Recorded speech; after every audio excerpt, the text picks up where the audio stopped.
Halo semuanya, selamat datang kembali di channel Eleven Story.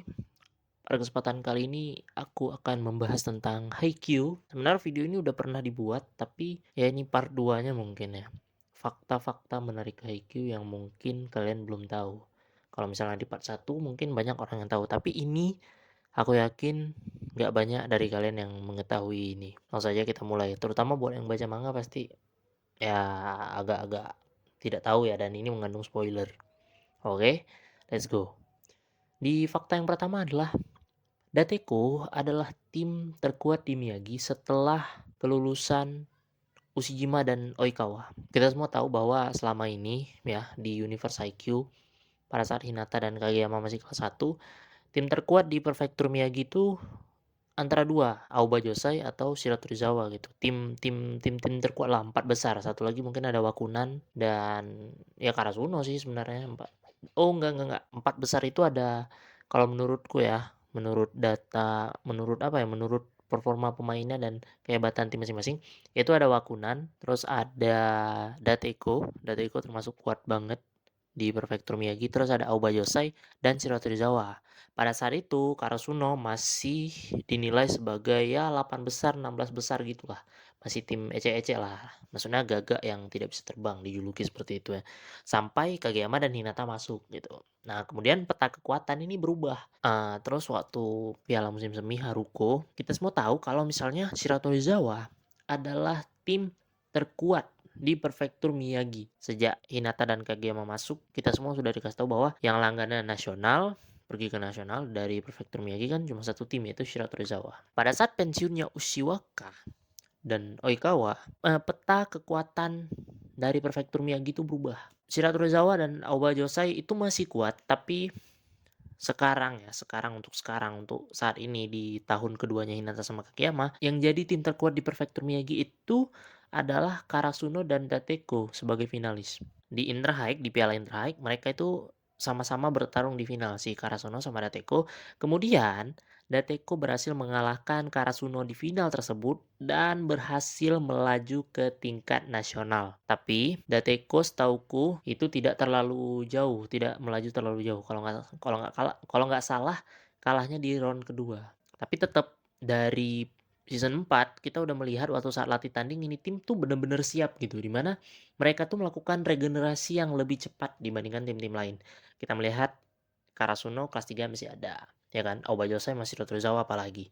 Tapi Datego salah satu tim yang langsung memensiunkan kelas 3 dan memberi jam terbang kepada para anak-anak kelas 2 dan kelas 1 gitu. Bahkan roster mereka tuh udah dapat pelatihan di Shiratorizawa yang itu cukup bagus banget pengalamannya, mental dia terbentuk, walaupun gue yakin dari segi umpan tidak akan bisa berubah dalam hal signifikan, tapi ya Kogane punya tinggi badan yang itu OP banget buat blok Dateko. Ujung-ujungnya setelah hal itu semua, setelah kita melihat line up-nya Dateko waktu latih tanding melawan Karasuno, dan mereka bahkan beberapa kali sangat ya, bukan beberapa kali pun, sangat sering menyulitkan Karasuno sampai Azumane itu nggak berkutik gitu.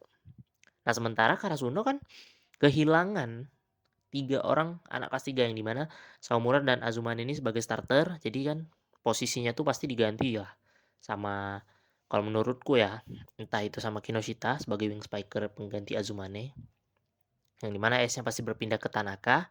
Dan Saomura itu ada 2 opsi, entah dia digantikan sama Enoshita atau Hinata yang mengubah posisinya ke opposite. Karena kita tahu di manga, Hinata pada saat berada di Jekyll dia berubah dari middle blocker ke opposite gitu.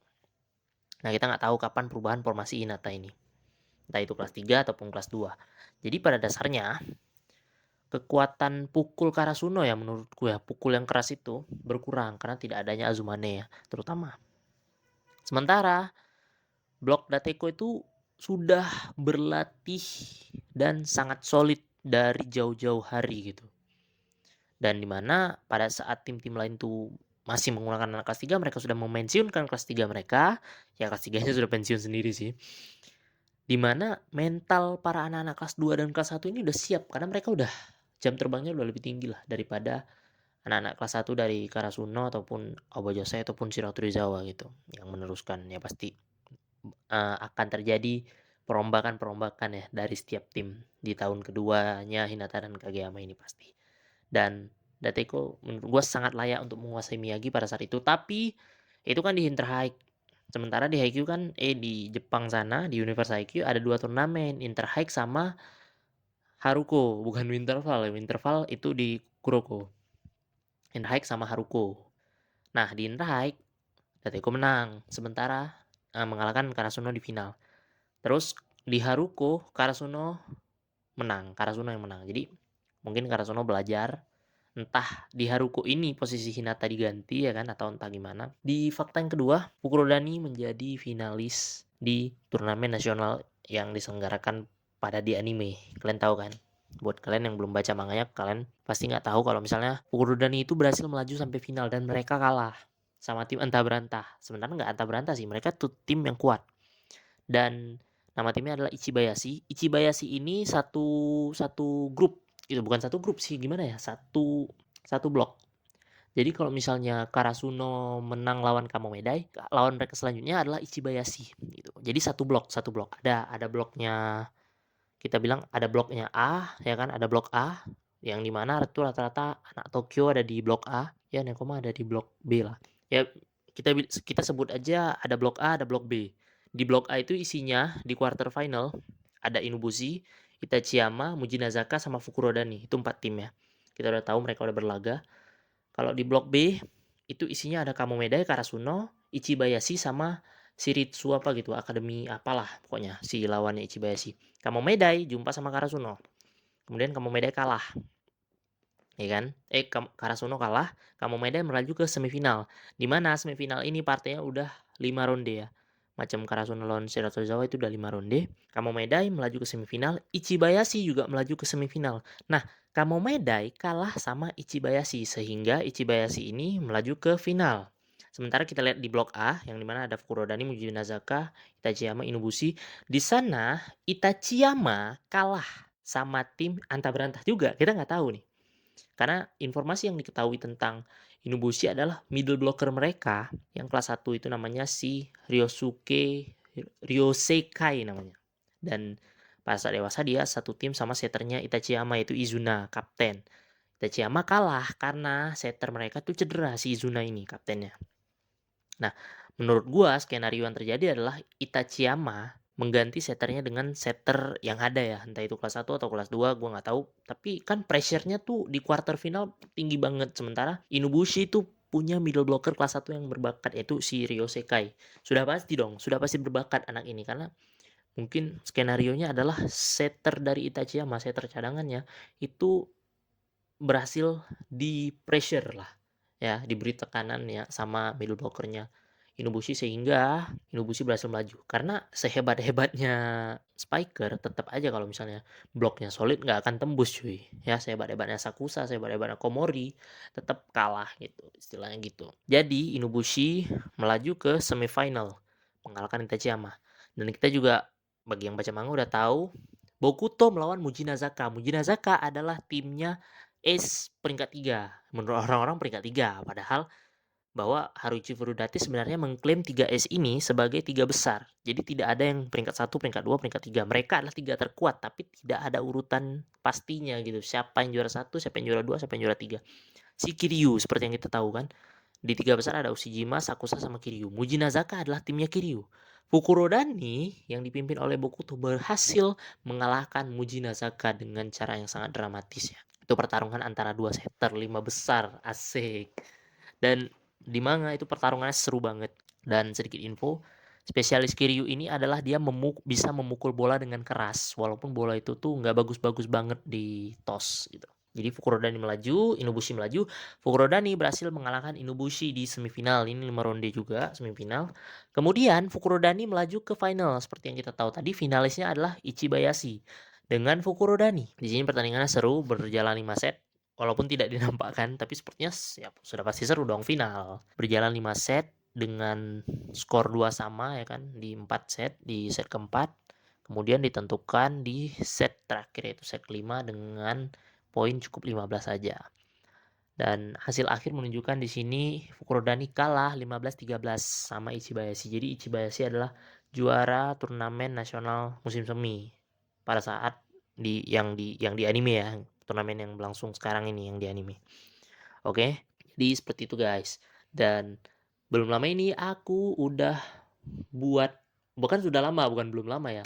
Sudah lama banget sebelum chapternya muncul, panelnya si kekalahan Fukurodani ini. Aku udah buat prediksi bahwa Fukurodani adalah juara nasional. Sebenarnya prediksiku itu betul nggak betul. Karena kok dibilang betul bisa-bisa aja. Karena Fukurodani ya dia jadi finalis walaupun nggak juara. Tapi Ichibayashi itu adalah tim yang belum kita kenal sebelumnya. Satu, pemain mereka itu nggak ada yang masuk ke ini, ke camp pelatihan. Kita bahkan nggak diberi informasi sama sekali, nggak ada yang menonjol dari para pemain mereka, ya kan? Ini pelatihan yang Kageyama jalani ya, pelatihan nasional. Entah itu ya, ini kan khusus untuk kelas 1 sama kelas 2 ya, pelatihan nasionalnya. Entah itu Ichibayashi itu isinya kebanyakan anak kelas 3. Jadi pada nggak ikut, karena mereka udah nggak cukup umur gitu, istilahnya gitu. Ya, jadi seperti itu. Yang kedua adalah ya Ichibayashi ini tim antah berantah cuy. Kita nggak tahu sama sekali backgroundnya. Kita nggak tahu pemainnya bahkan sampai sekarang. Sampai sekarang ya, Inubushi tuh minimal ada. Inubushi yang ngalahin Itachiyama itu ada. Yaitu si Ryosekai, middle blockernya yang kelas 1. Itu ada.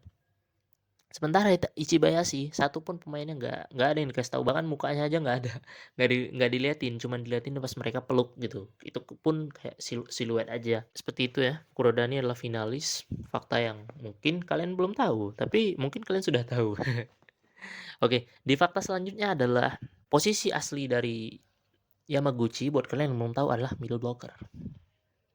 Oke, ya gue nggak tahu ya apakah kalian semua membaca manga? Tapi kalau misalnya baca manga pasti tahu.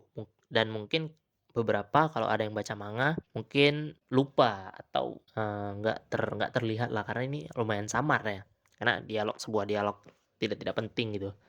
Nah, kenapa kita tahu? Karena pada saat Karasuno versus Kamoeda itu kan Hinata demam ya. Jadi ada dua opsi yang menggantikannya yaitu si Narita sama Yamaguchi ya. Yang pertama dipakai itu si Narita yang botak nomor 8 kelas 2. Si Narita yang dipakai sebagai middle blocker. Terus kalau nggak salah Tsukishima cedera juga. Kalau nggak salah Tsukishima tuh cedera juga. Jadi yang dimasukin Yamaguchi. Jadi basically Karasuno tuh punya 4 middle blocker yang dimana ini posisi yang paling banyak. Kita lihat wing spiker ya. Wing spiker itu ada 3. Siapa aja? Si Kinoshita bisa kita bilang. Wing spiker yang ini outside ya, outside hitter. Ada 3. Kinoshita, Tanaka, Asahi. Opposite ada 2, Azumane, Enoshita. Libero 1, setter 2, terus middle blocker 4 gitu. Salah satu posisi yang paling banyak gitu. Dan karena ya kenapa Hinata dan Suki yang starter, karena Hinata satu dapat menambah variasi serangan dan Suki tinggi badannya dan kemampuan blockingnya luar biasa. Jadi ya Maguchi dan Narita tuh seakan-akan tidak punya kesempatan sih. Kalau misalnya apalagi Hinata kan nggak capek-capek orangnya. Di beberapa waktu posisi Yamaguchi ini nggak pernah disebutkan ya si middle blocker ini. Kita taunya dia pinch server gitu. Oke. Ya gitu aja. Ya buat kalian yang udah tahu ya udah. Buat kalian yang belum tahu mungkin ini menambah sedikit informasi yang nggak penting. Tapi ya seperti itu. Dan fakta terakhir adalah Karasuno di masa prime, yang dimana Hinata, Kageyama, Suki, dan Yamaguchi itu udah kelas 3, pernah dikalahkan Itachiyama tanpa Sakusa, Komori, dan Izuna. Salah satu 3 pemain yang paling terkenal, Izuna adalah best setter pada masanya, Komori best libero, Sakusa salah satu dari 3 top ace. Ya udah, mereka Itachiyama adalah tim terbaik ya bisa dibilang karena mereka memenangkan turnamen nasional Interhigh. Ya sebelum Haruko ini kan ada Interhigh yang Shiratorizawa lolos, itu Itachiyama yang menang. Tapi tanpa 3 pemain kunci ini, Itachiyama tak bagaimana caranya bisa mengalahkan Karasuno di era yang paling prime menurut gua. Karena Karasuno seumur berdiri ya, sepanjang sejarah pertama kali melaju ke semifinal itu di era Hinata Kageyama. Ya, di era kelas 3 Hinata Kageyama. Karena prestasi-prestasi Karasuno pasti banyak lah anak-anak berbakat dari seluruh Miyagi ataupun seluruh Jepang, gue nggak tahu ya, yang pengen masuk ke sekolah poli Karasuno. Ya nggak? Karena sekolah berprestasi, siapa yang nggak mau masuk gitu. Nah, di situ mungkin banyak pemain-pemain kelas 1, kelas 2 yang berbakat. Ditambah ya 2 monster sialan ini ya kan, tambah Suki juga, tambah Yamaguchi sebagai kapten. Itu bener-bener bikin Karasuno jadi tim, udahlah nggak ada lawan, di Miyagi udah nggak ada lawan sih, gitu. Aonnya udah nggak ada, ya kan, udah lulus. Siapa yang ada, ini, di nasional juga beberapa pemain udah nggak ada, Kenma nggak ada, gitu. Di Aoba Josai siapa? Kyotani Kentaro nggak ada lagi, gitu. Jadi Karasuno udah nggak ada lawan di Miyagi, udah menjuarai. Dan di nasional Mia bersaudara udah nggak ada lagi, ya kan? Kiryu, Bokuto, semuanya, Kuro, Kenma, udah nggak ada lagi. Di Nekoma tuh sisa Liev sama Inoka, sama satu lagi si Bayama, liberonya. Fukurodani nggak ada sisa, Akashi udah tamat gitu. Sisa middle blocker satu, gue lupa namanya. Bahkan Karasuno yang mode prime banget, udah nggak ada pemain-pemain yang kuat-kuat itu, tetap bisa dikalahkan dengan Itachiyama. Begitulah Furudate membuat bahwa Haikyuu ini bukan hanya pemain-pemain bintang gitu yang memenangkan pertarungan. Ya, tidak mesti lu pemain bintang, lu terkenal, lu apa segala macam untuk memenangkan pertarungan. Tapi sebuah tim yang solid, mempunyai filosofi dan mempunyai strategi yang bagus dengan kompakan luar biasa dan individunya yang terbaik gitu kan. Tetap harus ada individu yang terbaik. Itu bisa mengalahkan tim dalam masa prime sekalipun gitu. Jadi begitulah serunya Haikyuu, sebegitu tidak bisa ditebak. Dan ya kita nggak pernah melihat Hinata dan Kageyama menjuarai turnamen nasional sekalipun sepanjang mereka SMA. Ya itu hal wajar sih, banyak juga pemain hebat yang nggak punya trofi turnamen nasional ya kan. Shijima, Oikawa nggak pernah nasional lagi. Gimana tuh? Jadi juara satu itu bukan segalanya. Haikyuu menjadi seru karena hal tersebut gitu. Intinya Haikyuu adalah bermain volley. Oke, cukup sekian bacotan saya kali ini. Terima kasih sudah menonton. Sampai jumpa di video selanjutnya. Semoga fakta-fakta nggak penting ini memberikan sedikit informasi jadi kalian bisa berdebat gitu dengan teman kalian masalah ini. Ya, semoga setelah mendengar ini kayak menjadi master Haikyuu ya. Ya nggak sih? Oke, bye-bye.